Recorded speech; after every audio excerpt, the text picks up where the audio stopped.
bem? Tá gravando. Bom, hoje são 24 de janeiro de 2022, vamos para mais uma aula de Introdução à Bioestatística. Eu não sei se vocês estão me ouvindo bem, mas porque eu estou na casa dos meus pais e eu não sei se pega muito bem aqui a internet. Qualquer coisa vocês Tá tranquilo, tá tranquilo. Qualquer coisa vocês me falam, tá? Vou compartilhar minha tela. Tá compartilhando? Tá, né? Sim. Ok. Não quero botar legendas. Obrigado. A legenda eu botei da outra vez, mas deu um probleminha. Bom, a gente Tá fez... aparecendo a legenda, professor. Ih, cara. Como é que eu faço para tirar essa legenda? Deixa eu ver.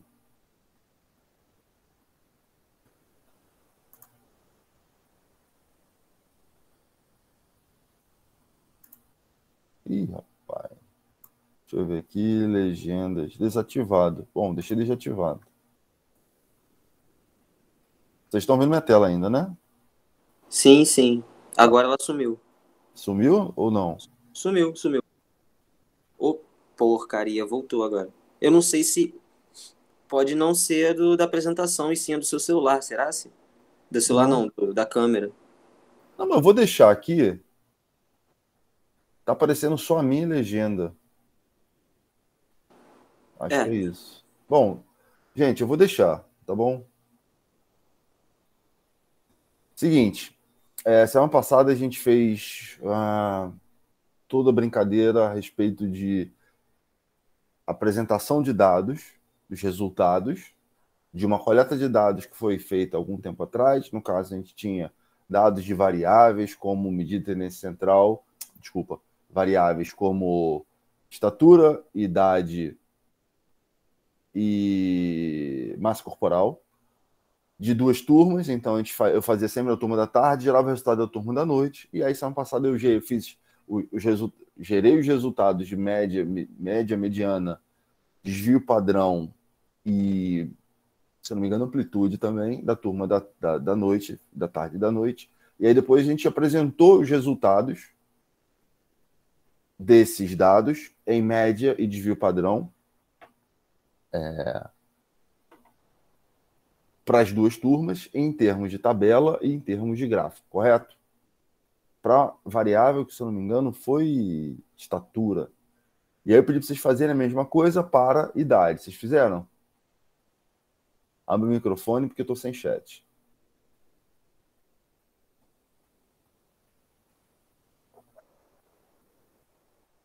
Não, né? Eu até fiz, só que o meu Excel não salvou o documento. Eita. Tá só o outro gráfico aqui, aquele que o senhor fez na aula. Tá, então foi o seguinte. Eu vou fazer rapidamente o gráfico para idade. Não, idade já foi feito. Não sei, eu vou fazer o que não foi feito. Eu vou sair aqui do Excel. O que foi estatura, professor. Falta idade. Ah, tá aparecendo a legenda. Configuração de legenda. A legenda tá aqui, ó.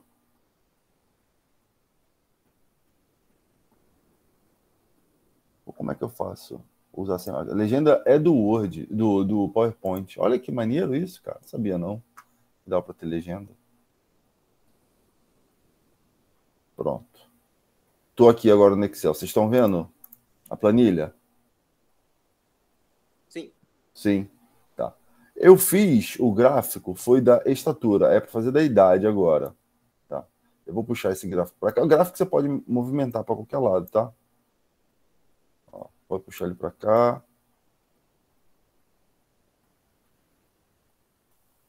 Entendeu? Você pode brincar com ele em várias condições. Bom, o que a gente vai fazer agora? Eu vou fazer os cálculos todos para idade. A idade, se eu não me engano, a gente tem a média, o gráfico, a gente tem a média, a mediana aqui, a média calculada, média da função. Deixa eu deixar até marcar em amarelo. Tem o desvio padrão? Não tem desvio padrão. Vou mostrar como é que faz o desvio padrão só via função, tá? Desvio padrão, 10 de par de A, já está até marcadinho aqui, de qual de qual coluna eu quero, essa coluna toda aqui, e não. Não dá no mesmo. Vou dar OK. Esse aqui é o desvio padrão, 3,8. E é clicando assim para o lado de cá, você vai diminuindo o número de casas decimais. Você vê que ele arredondou para 3,81, 3,89, 3,809, entendeu? Ele vai sempre arredondando. Lembrando que para arredondar, até o do 0 ao 4 fica o mesmo, do 5 ao 9 arredonda para o algarismo seguinte, para a Professor, casa seguinte. Diga. o Excel não tem uma funcionalidade de só mudar lá na célula, lá em cima em número, você escolhe quantas casas decimais você quer que bote. Aí ele já... Mais alguma coisa de número. Mais formatos de número, é isso? Não sei, nunca vi isso, não. Calma aí, deixa eu dar uma... Sim, casas decimais, 2. Tá, sim, pode fazer. Beleza? Pode fazer, exatamente. Eu costumo usar aqui que vai na mão mais rápido, mas pode fazer também, dá no mesmo. Bom, o que eu vou fazer agora? Eu vou calcular agora a média da idade da turma da noite e o desvio padrão da turma da noite. Vou deixar aqui na mesma linha, só para a gente ficar claro. Função, média, ok. Ele pergunta a média de quem, eu marco todos os caras. Não necessariamente precisa estar ordenado, tá, gente? Minha média da turma da tarde foi 25,52, turma da noite 23,64. Vou deixar marcado em amarelo também, para ficar mais fácil. Aqui eu vou deixar negrito e marcado em outra cor aqui, verde. E agora eu vou calcular aqui o desvio padrão. Desvio padrão, mesma coisa, fx. Gente, se vocês não fizerem isso, vocês não vão conseguir fazer a avaliação de vocês. É óbvio que vocês vão ter que fazer isso para a avaliação de vocês, senão não estaria perdendo um maior tempão aqui para mostrar como é que funciona. Marquei todos os caras, dei o Enter, 2,1771, deve vir para 2,18. 2,18. Esse aqui é o valor do desvio padrão da estatura da turma da noite. Ok. Então, eu lembro que eu mostrei para vocês aqui um documento em Word que eu já tinha feito isso aqui. Tinha escrito a tabela 1, lembrando, toda tabela, quando eu vou apresentar em forma de tabela, toda tabela ela tem um título. E esse título ele vai dizer o que quer dizer esta tabela. Ele vai mostrar uma legenda inicial, o que é essa tabela. Essa tabela traz valores de média, desvio padrão, da estatura em centímetros das turmas de introdução em bioestatística tarde e noite. Tudo bem, mas eu vou acrescentar uma segunda variável aqui, que é idade. Estatura e idade em anos. Tá? Bom, essa idade, essa segunda variável, ela vai entrar abaixo ou acima da estatura. Por convenção, está escrito aqui estatura antes da idade, vem estatura antes, eu vou apertar o botão direito do mouse e vou inserir linhas abaixo. Inserir uma linha abaixo. E aqui eu boto lá, idade em anos. E aqui eu só vou escrever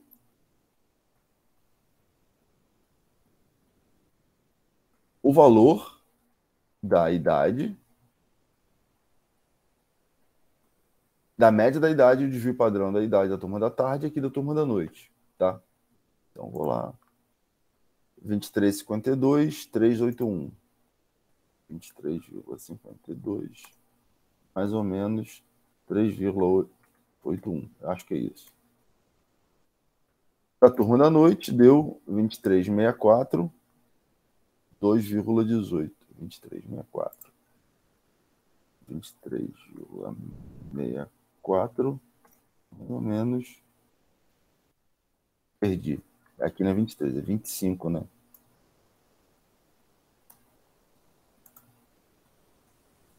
2,18. 2,18. Certo, gente? Sei. Tem algum problema aqui nessa tabela? Tem. Qual? Tem que tirar a linha entre a estrutura e a idade. Que maravilha, parabéns. Então, eu marco toda essa linha aqui. E, ó, tá vendo? Quando eu marquei toda a linha aqui, o próprio Word já me mostra que tem uma linhazinha abaixo. Então, eu vou aqui e sem bordas. Ih, apagou de cima. Tem que escrever, tem que marcar aqui de cima e ter uma borda inferior. Olha que maravilha. Tem as duas variáveis com os dois valores. Olha só que beleza. Certo?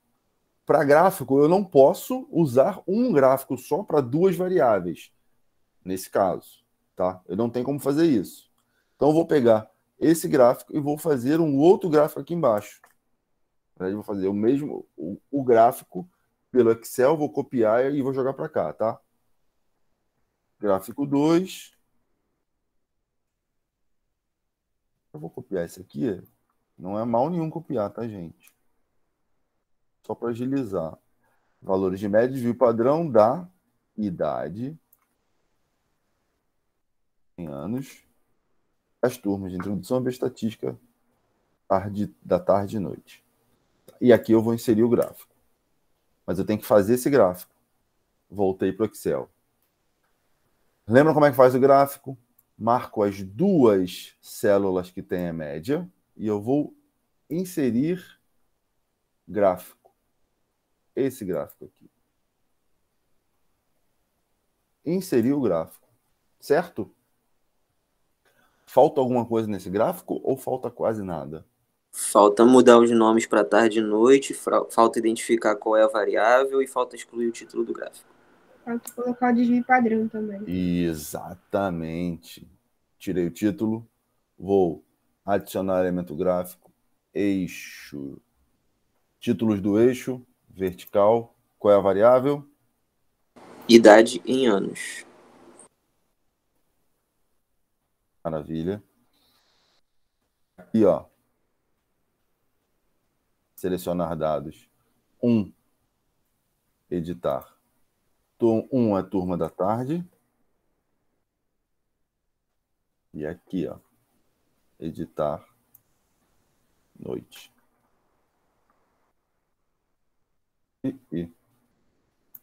Na aula passada, o senhor foi em editar e clicou nas duas células que está escrito tarde, segurando o Ctrl e depois no noite.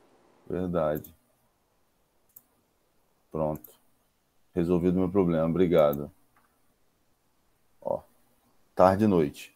E agora falta o bendito do desvio padrão para cada uma delas. Adicionar. Barra de erros. Ué? Mais opções de barra de erros.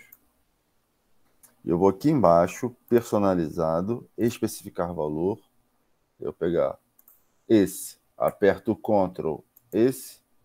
Vou embaixo em valor negativo, esse, aperto o Ctrl, esse. São os desvios padrões que eu quero, né? Deu um problema aqui.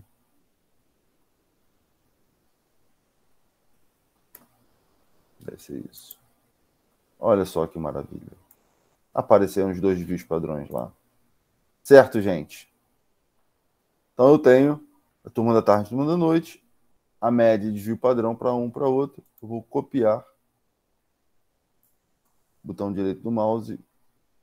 Cadê? Copiar. Vou lá para o meu Excel. E colo no meu Excel o meu gráfico 2, que quer dizer média e desvio padrão da idade em anos das turmas de introdução à bioestatística. Tranquilo, gente? Vocês fizeram, não, né? Tranquilo, tranquilo. Aqui foi tranquilo de fazer, só que o meu Excel me sabotou. Mas agora eu fiz de novo e foi tranquilo também. É rapidinho, gente. Se não fizer, não vai aprender a fazer. Quem estiver assistindo, para o vídeo, faz agora. Para o vídeo, faz agora, rapidinho. Depois vê se está batendo tudo direitinho, para ver se está tudo certo. Legal? Ok, pessoal, só para vocês terem ideia, isso aqui é um programa de estatística chamado Estatística. Isso aqui é de um artigo que a gente está escrevendo agora, olha só. Isso aqui é o conteúdo que eu vou começar a falar para vocês hoje. Essa aqui, ó. A gente tem... Cadê? Aqui tá vendo que eu tenho os valores de média aqui em cima, que são respectivos a essas células aqui, mas tudo bem, depois eu comento isso com vocês. Mostro para vocês. E mostro os gráficos também que saíram disso. Ó, na verdade eu vou mostrar agora. Esse aqui é o artigo, o manuscrito que a gente está escrevendo. Olha os gráficos. Olha só como é que a gente faz. Eu faço em outro programa, mas o Excel, eu poderia fazer no Excel também. Ah, tá vendo que aqui embaixo tem a legenda? Na verdade, quando eu for publicar o artigo, a legenda vai vir para cima. Tá? Minto, a legenda do gráfico fica embaixo mesmo. Olha aqui a tabela, ó. Cadê esse tabela? Olha a tabela. Tabela tem um título aqui em cima. Abre a tabela com uma linha horizontal, fecha a tabela com uma linha vertical, separando sempre as variáveis dos valores. Aqui sempre, ó, Mean and Standard Deviation, média e desvio padrão. E aqui tem todos os detalhezinhos. Viu? Só para vocês verem que a gente faz estatística também. Eu dou aula, mas eu faço estatística também dos artigos que a gente tenta escrever, ou tenta publicar, na verdade. Bom, voltando para o PowerPoint, existe um outro tipo de gráfico, tá? É um gráfico que a gente chama de gráfico de dispersão, que eu não vou mostrar o conteúdo para vocês aqui, especificamente. Mas o que esse gráfico faz? Esse gráfico, ao invés de eu estar mostrando média e desvio padrão de uma variável, eu junto duas variáveis, tá? No caso aqui, é o torque extensor do joelho. Deixa eu botar aqui no ponteiro. É o torque extensor do joelho, que é uma variável, e outra variável é o módulo de Young em quilopascal. O torque extensor do joelho em newton-metro. Então eu tenho, cada pontinho desses é um indivíduo que tem uma medida de torque e uma medida de módulo de Young, que é uma variável qualquer. Uma variável específica, não qualquer não. É uma variável específica. E aí ele me dá uma nuvem de pontos. O nome desse tipo de gráfico é o gráfico de nuvens ou scatter plot. Gráfico de pontos. Ele vai me dar os pontos. E aí, matematicamente, eu posso fazer uma linha que representa todos esses pontos. Tá? E aí, para isso, eu poderia pegar e brincar aqui com vocês. Eu vou fazer rapidinho só para apresentar mesmo. Isso não faz parte do conteúdo da disciplina, não. Mas só vou apresentar para vocês como é que funciona essa história. Isso aqui são dados reais de massa corporal e torque, de flexor de cotovelo, de 16 indivíduos. Eu acho que eu já mostrei essa tabela para vocês, né? Só que eu mostrei só para a variável massa corporal, não de torque. E para cada indivíduo tem um valor de massa corporal e o torque respectivo desse indivíduo. Para esse indivíduo 2, ele tem a massa corporal aqui e o seu torque respectivo. O 3, idem, 4, idem, todos eles têm. Então, eu vou voltar lá para o Excel, e eu já fiz uma planilhazinha com essa tabela. Esse gráfico ele serve para relacionar duas variáveis, que não faz parte do conteúdo para vocês. Mas olha só, eu marquei todos os 16 elementos para as suas duas variáveis, os valores para cada um deles, e vou inserir gráfico. E aí tem um tipo de gráfico aqui, ó, gráfico de dispersão. É esse gráfico que eu quero. Eu cliquei e ele vai mostrar quantos tem. Ponto. Olha lá que bonitinho.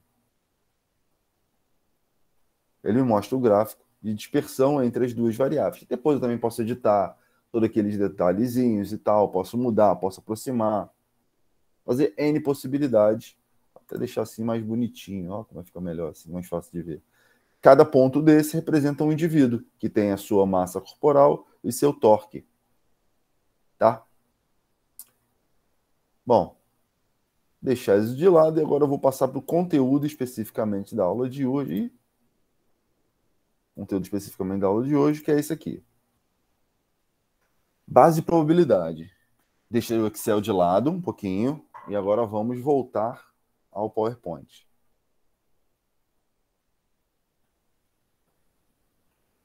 O problema é o seguinte. Essa aula é um pouco mais conceitual, tá? Toda vez que a gente está lidando com estatística, a gente deveria ter um procedimento ideal que é lidar com população. E aí, tendo dados populacionais, a gente teria uma verdade plena em cima disso e ver se, tendo nos dado a verdade plena, a gente pode fazer uma inferência direta. Por exemplo, eu quero saber quantos acidentes automobilísticos tiveram nesse feriado. O procedimento ideal seria ter acesso nas estradas do estado do Rio de Janeiro, tá? O pessoal foi para a região dos lagos, para a região serrana, o norte fluminense, o sul fluminense, perdão, viajou com os carros, ônibus, etc. e tal. E aí eu tenho lá, bateram tantos carros, teve tantos acidentes, 725 carros, Deus me livre, né? 25 acidentes nesse final de semana. Tudo bem, então tenho dados populacionais de quantos acidentes tiveram. Eu vou ter todos os dados de como bateu o carro. A polícia vai lá, ou vai a Polícia Civil vai lá, ou vai bombeiro, ou vai ambulância e resolve o caso. Mas contabiliza. Né? Isso seria uma verdade plena da quantidade de dados de acidentes automobilísticos que eu tive nesse final de semana. O problema é que, dependendo do que eu estou querendo estudar, isso torna-se inviável. Vamos lá. Vou dar o exemplo desse estudo que a gente fez agora, que eu estava mostrando os dados para vocês, né? O que chama de manuscrito. É o draft, é o primeiro rascunho do texto. O que a gente tem ali? A gente tem um olhar de número de repetições que os caras fizeram, dentre as coisas que eu mostrei para vocês. Número de repetições que os caras fizeram para um exercício e para outro exercício. Tá? Eu tenho só 15 indivíduos. Esses 15 indivíduos são todos indivíduos do mundo, são treinados? Brasileiros? Do Rio de Janeiro? Não. Não. Então, é inviável pegar todos os indivíduos que treinam no Rio de Janeiro. Inviável fazer isso. Para isso a gente usa o procedimento viável, que é a amostra. A amostra é parte da população, não são todos. E aí a gente não pode dar uma verdade absoluta, uma verdade plena, baseada nos dados amostrais. Eu tenho que fazer uma estatística para isso. Daí vem o nome da disciplina, né? Introdução à Bioestatística. Isso é possível, é viável e é muito fácil da gente fazer, caso a gente saiba toda estatística inferencial. Eu não posso, com dados de 15 indivíduos, afirmar alguma coisa. Eu posso fazer uma inferência estatística daquela coisa, daquele meu objeto de estudo. Tá? E aí, por exemplo, não sei quem tem filho aí,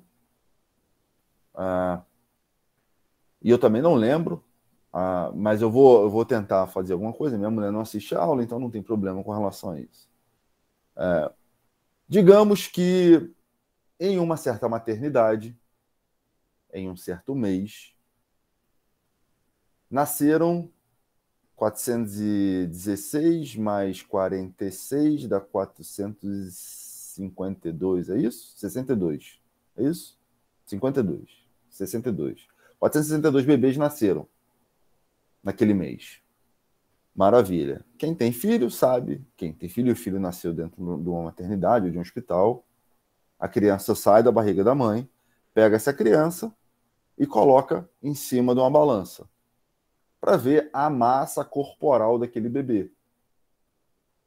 Tá?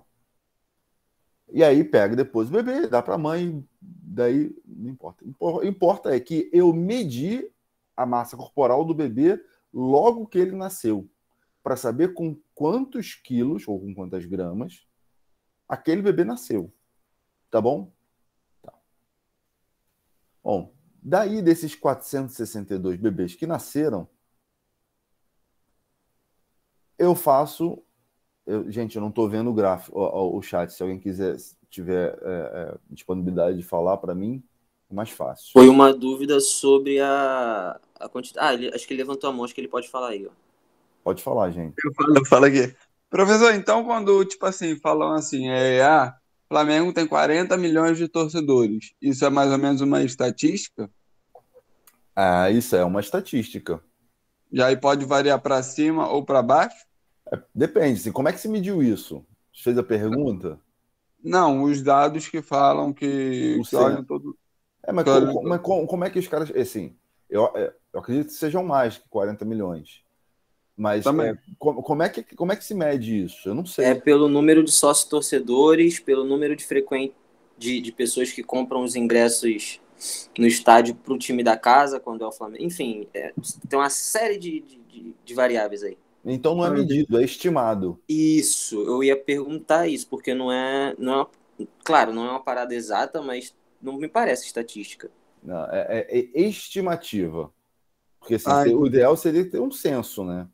Um censo. E o censo também é estimativa, né? Porque o censo não vai na casa de todo mundo. Teoricamente, Beleza, obrigado. é uma estimativa. Não é uma medida exata, não é a verdade absoluta. Tanto pode ter mais como pode ter menos. Eu acredito que E sejam mais. tem, e tem variáveis que são. Eu não sei se essa frase vai fazer sentido, mas eu acredito que tem variáveis que variam mais do que outras, né? Porque uma coisa é eu seguir o perfil do Flamengo no Instagram, outra coisa é eu frequentar o jogo, outra coisa é eu fazer as três coisas: seguir o perfil do Flamengo, frequentar o jogo e ser torcedor do Flamengo. Ai, que Porque, maravilha. né, eu posso torcer pro Curitiba e trabalhar lá dentro e eu tenho que seguir o Pois perfil é, do cara. pois é. Exatamente. Eu não sei como se mede isso, sinceramente. Nunca parei para pensar, nunca pesquisei. Depois um dia ainda vou olhar esse negócio. Como é que se mede isso? Tem volta e meia aparece nova quantidade de torcedores. Aí vem o Flamengo aí vem o Corinthians com 30 e poucos milhões. Aí depois o pessoal fala assim: não, mas olha só, acho que o Corinthians tem mais gente. Não, não tem mais gente. O Flamengo lota qualquer estádio no Brasil. Até São Januário a gente lota, se a gente precisar. Até o Engenhão, que ninguém lota, o Flamengo lota, se precisar. Bom, vamos lá. E a ideia é a seguinte: vamos voltar lá para os bebezinhos lá, dos 462 bebês que tinham aí. Tá. Nasceram 462 bebês, os caras pesaram todos eles naquele mês lá de abril de 2019. E aí, pega-se todos esses bebezinhos e a gente pode fazer um gráfico com esses dados. Bom, pode fazer uns. Peraí, voltou.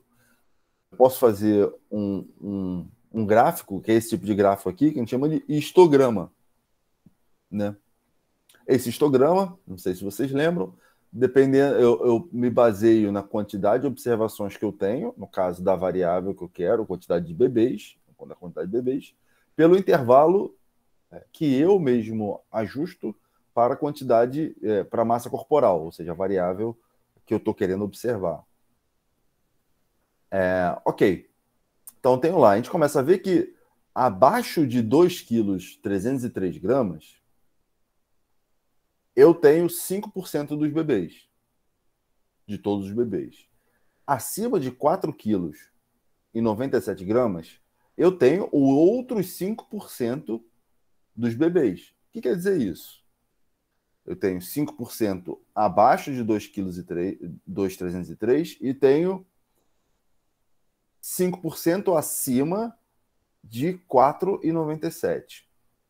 Fazendo uma conta absoluta, se 100% vai dar 462, 23 bebês são 5%, 23 bebês são 5%. Então, nesse meio todo aqui, eu vou ter 462 bebês, desculpa, eu vou ter 416 bebês, que vai representar 90%. Aí eu pergunto para vocês, qual é a probabilidade de eu sortear aleatoriamente algum desses 462 bebês acima de 4,97 kg?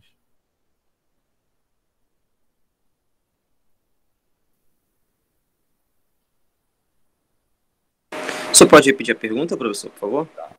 Qual é a probabilidade de eu sortear algum bebê que tenha massa corporal acima de 4,97 kg? Eu vou pela lógica que me diz que é 5%. Exatamente.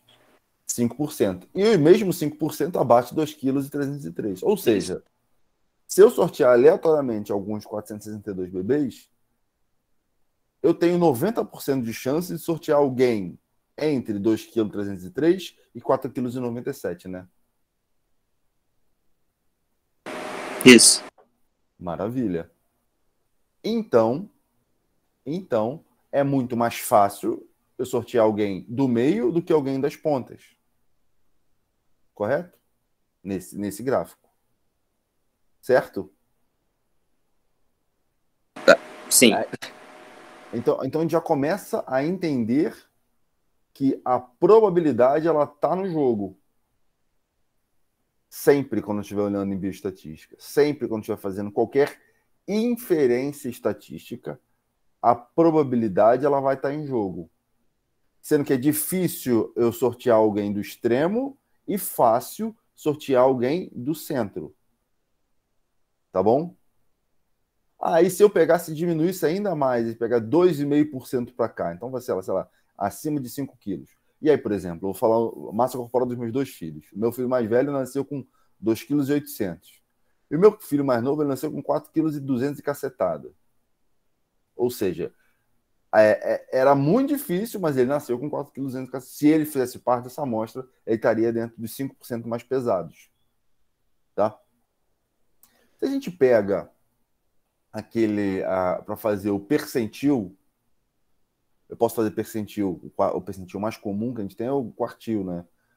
Divide a amostra em 4 subgrupos. Aqui eu poderia dividir em 20 amostras de 5% para cada um.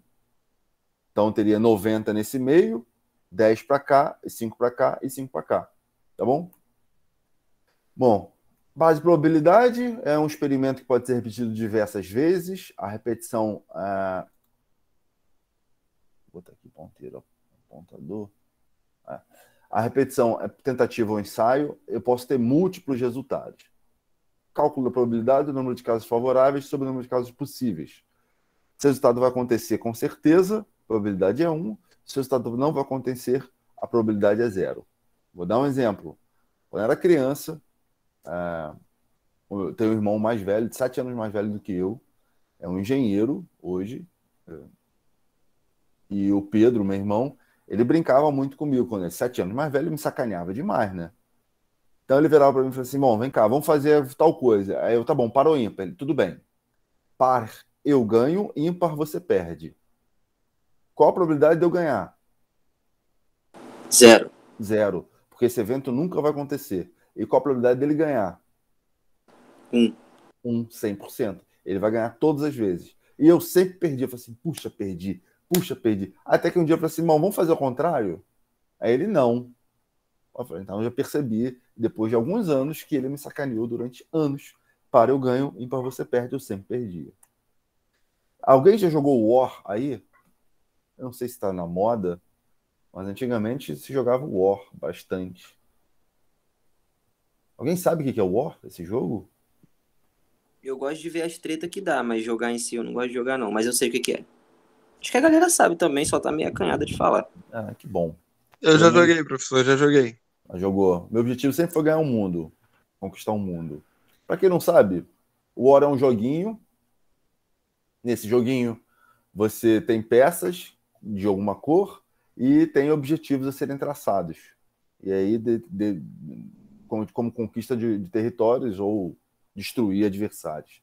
Esse negócio das tretas que já rolaram, eu já vi o casal terminar um relacionamento por causa do War, porque o cara tinha que o objetivo dele era destruir o exército da namorada, e a namorada ficou bem irritada, porque ele eliminou a do jogo.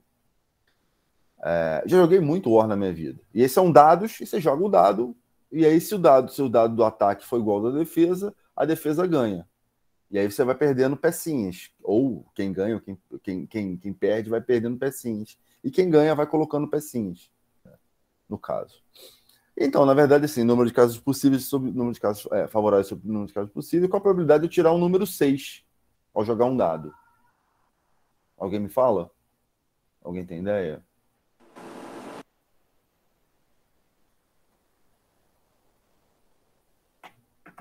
Qual a probabilidade de tirar um 6? Joguei um dado, tem um dado para cima. Jogo o dado para cima.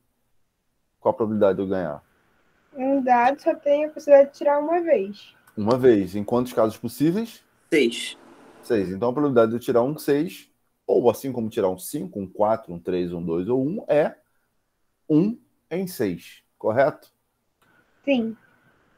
Maravilha. Então já começa a lidar com isso. Se eu for pensar em probabilidade de valores absolutos, 1 em 6 dá mais ou menos 17%. Né? É grande a chance de eu tirar 1 em 6? Um dado tirando 6 em um dado? Um Não. 17% de 100, acho que não, professor. Pois é. Vou começar a pensar nisso. Alguém joga na Mega Sena aí? Jogo na Mega Sena da virada? Meu pai é fissurado. Toda semana ele faz papo de 15 jogos, 15, 20 jogos. 15, 20 Semana. jogos, cara? Por semana. Sério?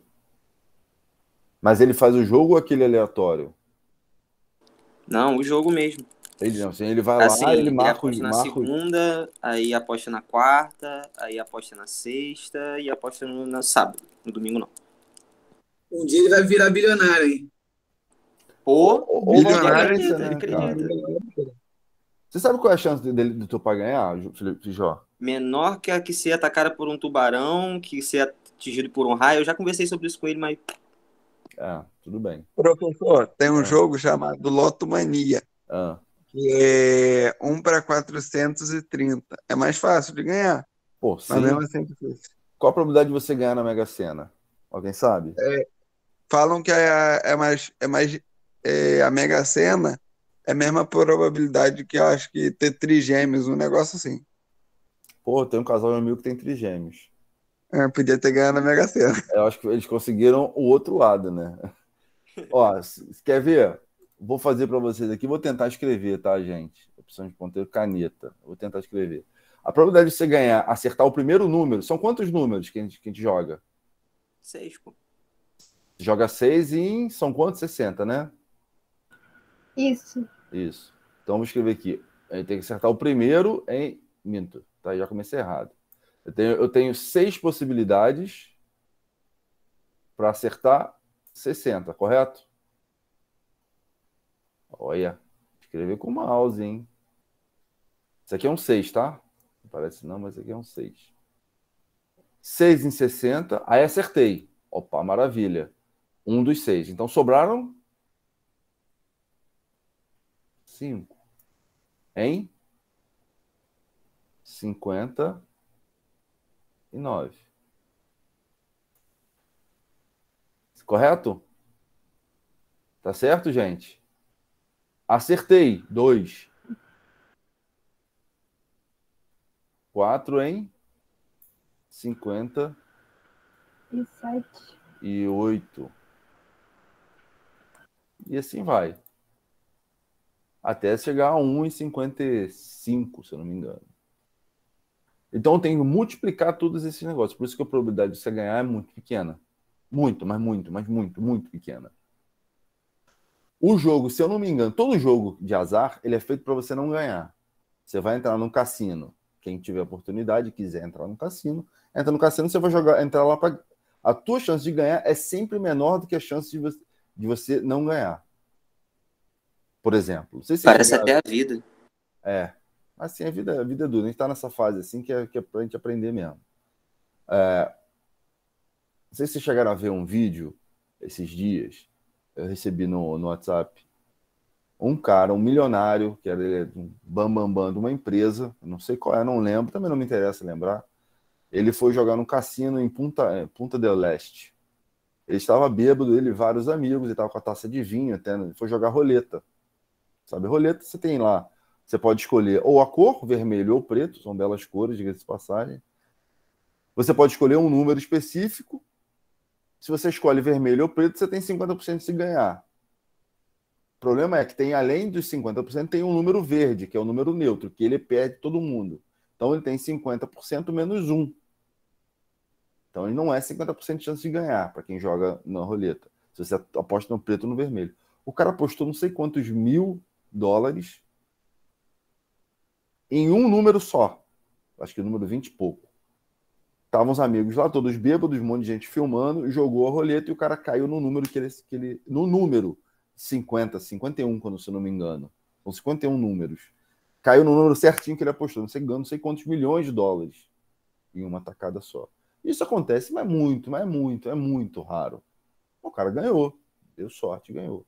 O jogo é feito de probabilidade. E a probabilidade da banca ganhar é sempre maior do que você ganhar. Tá bom? Entendam isso. Eu joguei na Mega Sena da virada.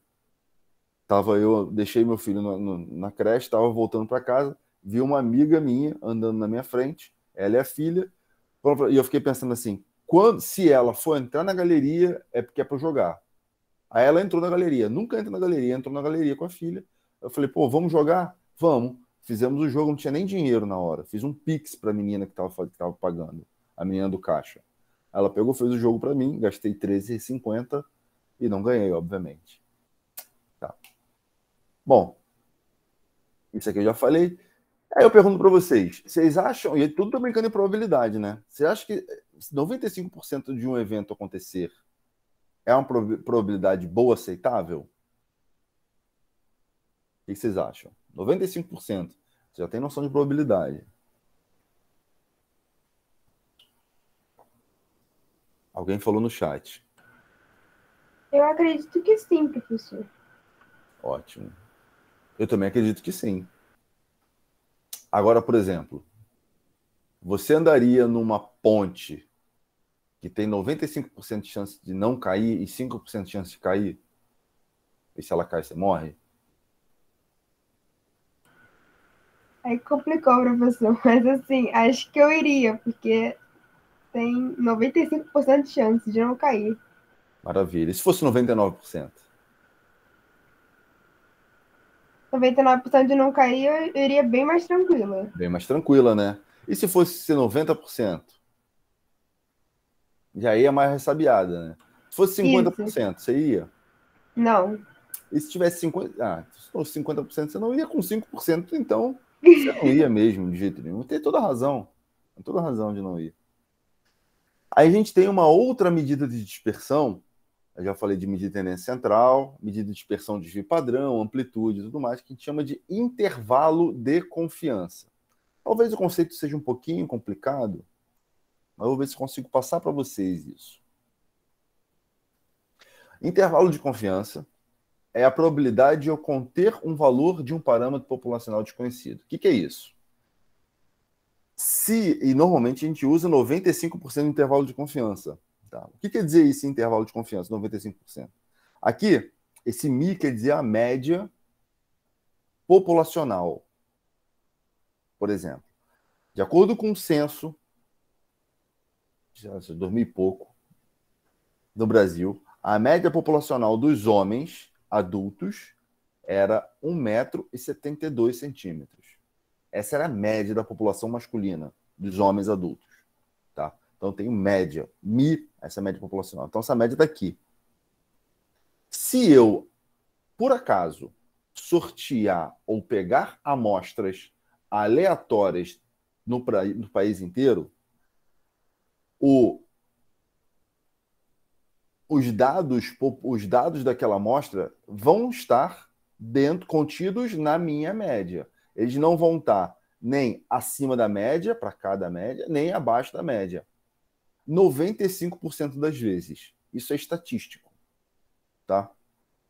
Então, os intervalos de confiança azuis, verticais, sobrepostos à linha horizontal, contêm o valor da média da população.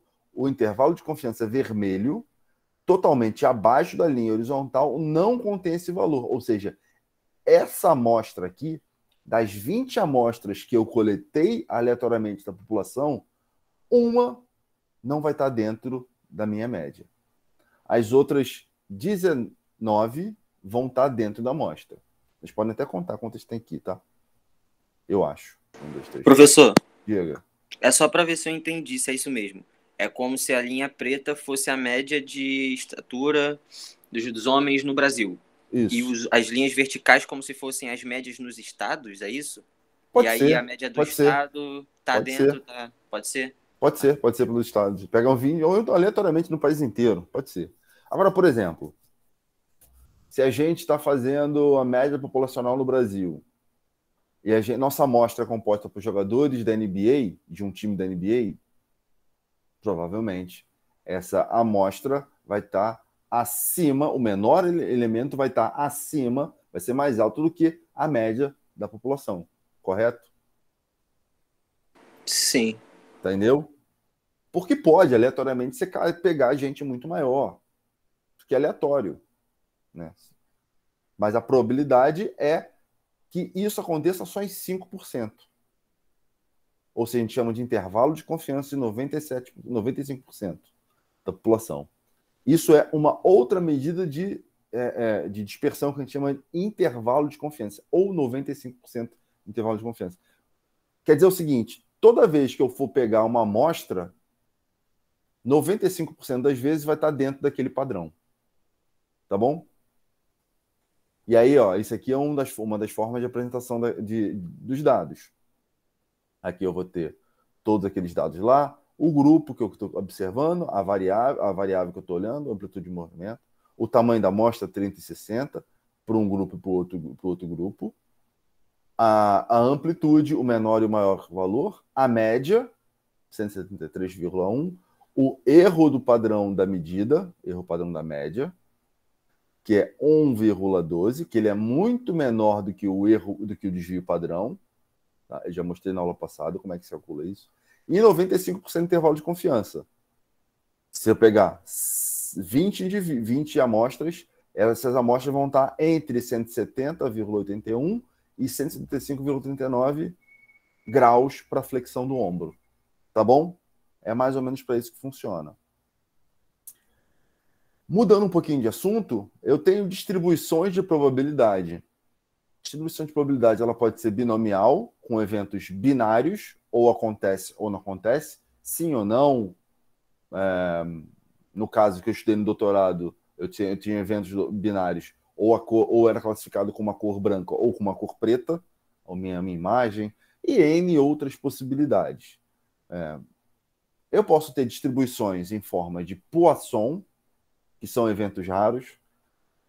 Uma forma de análise que é muito usada através dessa distribuição de Poisson é eventos raros meteorológicos, com relação à probabilidade de acontecer um tsunami ou um terremoto em uma dada região.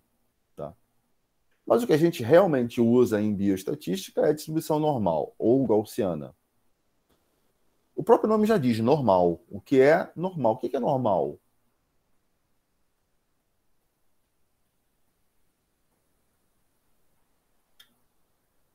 O que é uma coisa normal? Outro dia desse estava assistindo aquele programa da Tata Werneck, na entrevista que ela faz, e estava aquele Eduardo Stablish. E ele falou um negócio muito interessante, assim. Você se defina. Aí ele falou assim, eu não quero ser uma pessoa normal. Uma pessoa normal, quem conhece Eduardo Stablish sabe o que eu estou falando. Aquele Fred Mercury prateado. Sim, sim. Ele é muito engraçado. A Tata Werneck idem. E eles se combinam muito, são amigos, né? Ele não quer ser nunca uma pessoa normal, uma pessoa comum, o que acontece com mais frequência. Ele não quer estar na moda. Tá vendo? Esses nomes Dentro da norma, né, professor? Dentro da moda. Dentro da moda. Ele é uma moda. Quem faz parte da moda? Hoje em dia, eu não sei, que eu não entendo muito de moda. Ainda mais hoje que eu tô sem sair de casa. Mas, por exemplo, você abre rede social, a moda é comer saudável e fazer crossfit. Não sei, por exemplo. Tá na moda fazer isso. Tá na moda isso. Porque é comum, é normal as pessoas fazerem isso. Mas é normal dependendo. A distribuição normal, tem essa característica aqui. Esse, novamente, é um gráfico que a gente chama de gráfico de histograma. E ele tem representado aqui os intervalos, a caixinha, e a gente tem uma curva em vermelho que representa, baseado nos dados amostrais, o que aconteceria se a gente tivesse uma população, tá? Para essa variável, tá bom? No caso aqui é estatura. Então, quando a gente fala de distribuição normal, a gente vai falar de 4 características básicas. É uma distribuição contínua, podendo assumir qualquer valor. É a mais importante distribuição para os dados contínuos. É uma curva estável, em forma de sino e simétrica em torno da média. E é uma curva que tem a área sobre a sua própria curva, que contém 100% dos dados. Para quem gosta de matemática, essa aqui é a função que determina a distribuição normal. Não vem ao caso a gente discutir isso. Quero que vocês olhem para esse cara aqui, esse gráfico aqui. Esse gráfico aqui é interessante que ele vai trazer um valor de média populacional. Esse sigma aqui é o desvio padrão. Então, eu vou ter menos um desvio padrão, menos 2 desvio padrão populacional, tá? Menos 2 desvios padrões, menos 3 desvios padrões. Aqui eu vou ter a média mais um desvio padrão. Eu pego aquele cálculozinho feito para calcular o desvio padrão. Eu multiplico aquele valor por 2. Então, eu vou ter duas vezes o valor do desvio padrão, 3 vezes o valor do desvio padrão. Tá? Então, dando um zoom mais ou menos nesse negócio, aqui, no caso, seria a média mais ou menos um desvio padrão, contém aproximadamente 68,2% dos dados estão sob a curva normal. Ou seja, se eu pego o intervalo de menos um desvio padrão a mais um desvio padrão da média, 34,1 mais 34,1, eu vou ter 68,2% dos dados. Então, se vocês olham aquela continha lá, deu a média de 15, de 1,70 m e tanto, mais ou menos 5,89. Eu tenho 1,70 m e tanto seria a média, mais um e menos um desvio padrão, eu vou ter 68,2% dos dados. Para uma distribuição normal, uns dados normais, comuns, populacionais. Tá? Bom, o problema é o seguinte, se eu tenho um desvio padrão, talvez um desvio padrão, 68,2% de chance de aleatoriamente sortear alguém com aquela estatura dentro daqueles dados, talvez não seja tão garantido assim de eu sortear, né? Se eu acrescento um segundo desvio padrão, eu vou ter 95,4% dos dados, que eu vou somar daqui até aqui, eu vou estar contendo todos os elementos. Ou seja, a probabilidade de eu sortear alguém aleatoriamente entre 2 desvios padrões para mais e para menos, para aquela minha amostra, é de 95,4% dos dados. A chance é muito grande, né? Correto? Sim ou não?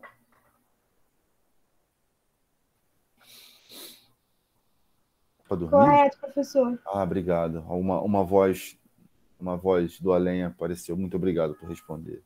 E aí, por isso que eu perguntei o negócio da ponte, né? Se eu quiser ser mais seguro ainda, ter mais segurança ainda, eu acrescento o terceiro desvio padrão. Então, eu vou ter 99,8% dos dados entre menos 3 e mais 3 desvios padrões aqui embaixo dessa curva. Ou seja, a chance de eu sortear alguém entre 3 desvios padrões para mais e para menos é enorme. Então, é isso mesmo que eu quero. Eu não quero nem mais nem menos do que isso. 99,8% para mim é bom. É quase 100%. Né? Tá certo? Dúvidas aqui, gente? Não. Tranquilo? Podem abrir o microfone e falar o que quiser, hein? E se alguém te falar no chat, por favor, alguém faça a interlocução. E como eu sei se essa distribuição é normal ou se ela não é? Professor, a partir de quantos por cento é considerável num estudo que é confiável? Já vou falar para você isso. Obrigado pela pergunta, mas essa pergunta é relevantíssima mais para frente. Eu já vou falar para vocês isso.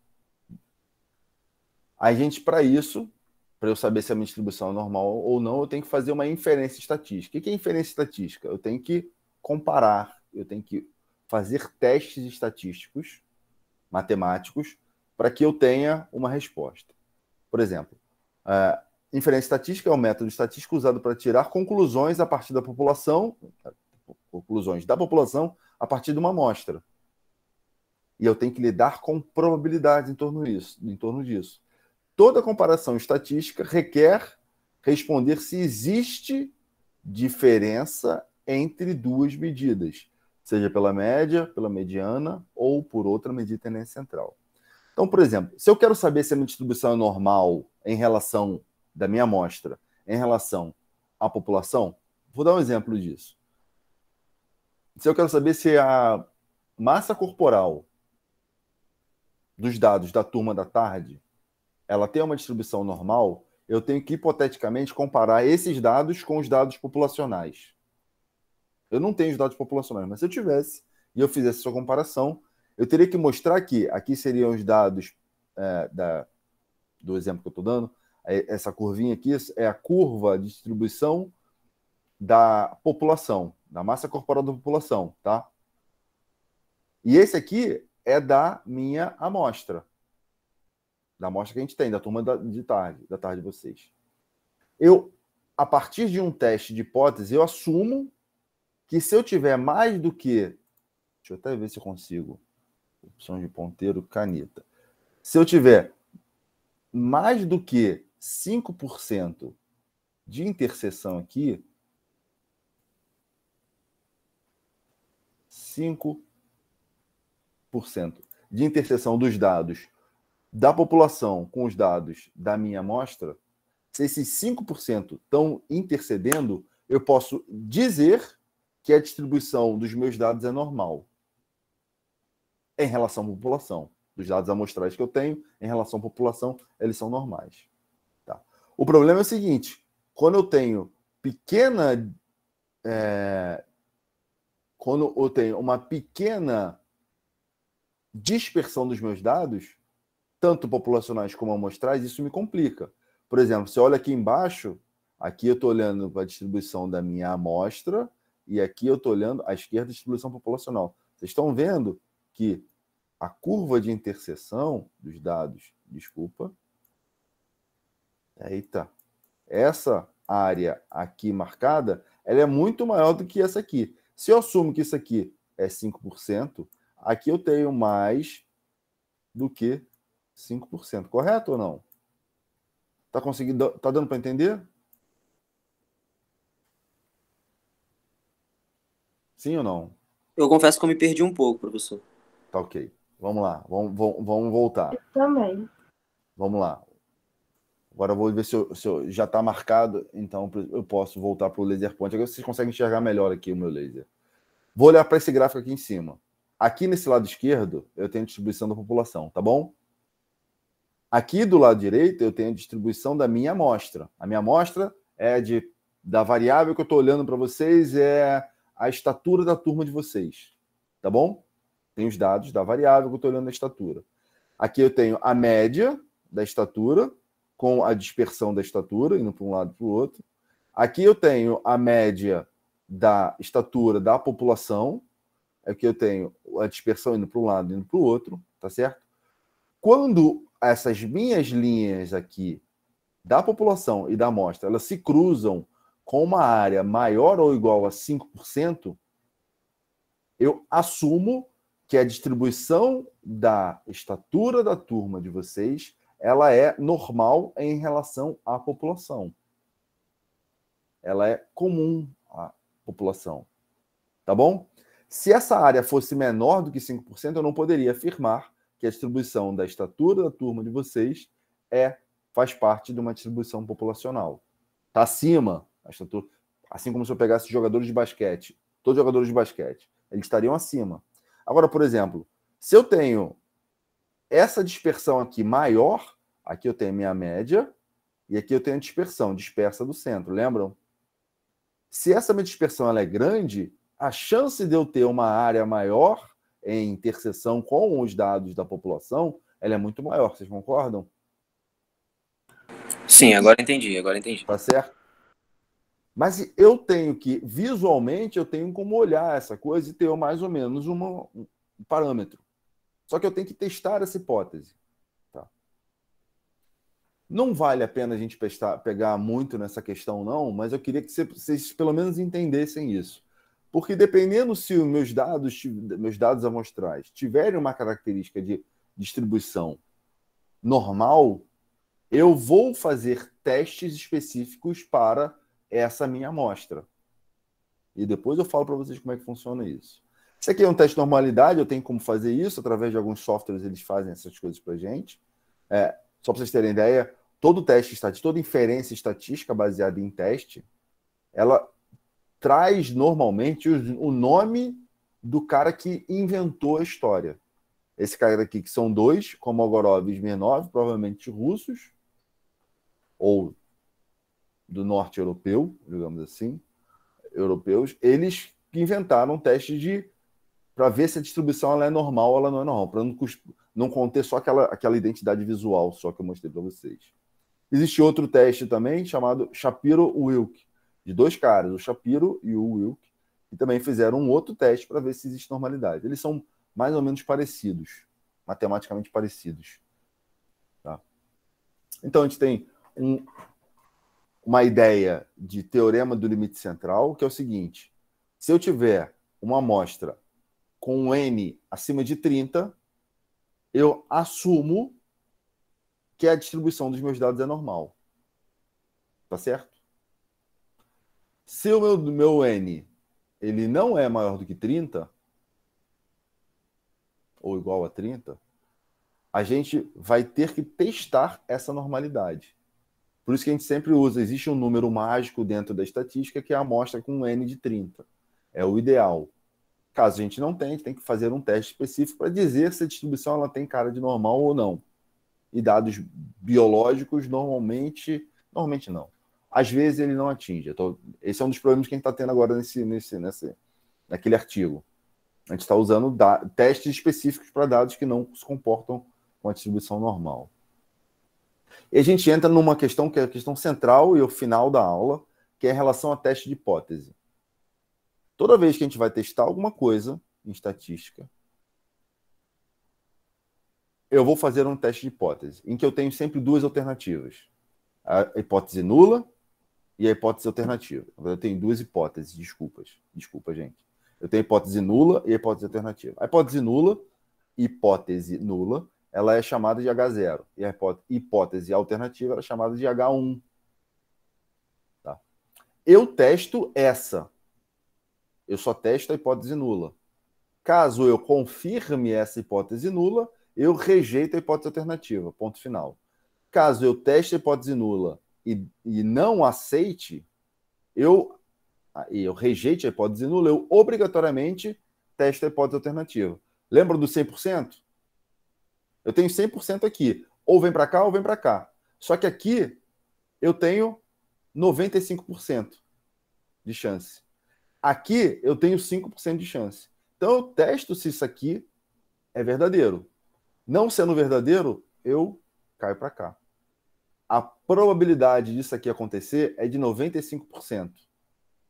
Caso eu não caia aqui, eu sei que talvez esteja parecendo um pouco abstrato para vocês, mas vou dar um exemplo rapidinho. Caso eu não caia aqui, eu não entre aqui, eu obviamente vou cair para o outro lado, para a hipótese alternativa. Tá. O que é isso? Não, eu vou descartar. O que é isso? Entrei aqui no Word.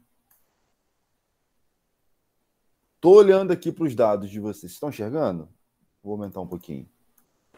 Sim, professor. Tá aqui. Maravilha. A pergunta que eu faço para vocês é o seguinte: a estatura da turma da tarde é maior do que a da turma da noite? Vou pela lógica de novo, aparentemente sim. Sim. Sim? Sim ou não? Alguém discorda?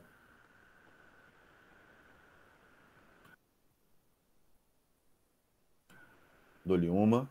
Eu só tô lembrando do senhor falando que os números são mais específicos, mais diretos para especificar alguns dados. Uhum. Então não tem muito erro.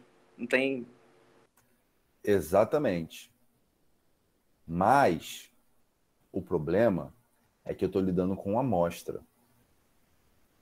E quando eu lido com a amostra, eu não posso olhar um valor e afirmar que esse valor aqui, ele é diferente desse outro valor. Quando eu estou lidando com a amostra, eu tenho obrigatoriamente que fazer inferência estatística. Eu não posso lidar com verdade absoluta porque não são populações, são amostras. Entendeu? Sim. E para isso eu tenho que testar a hipótese de que eles não são iguais.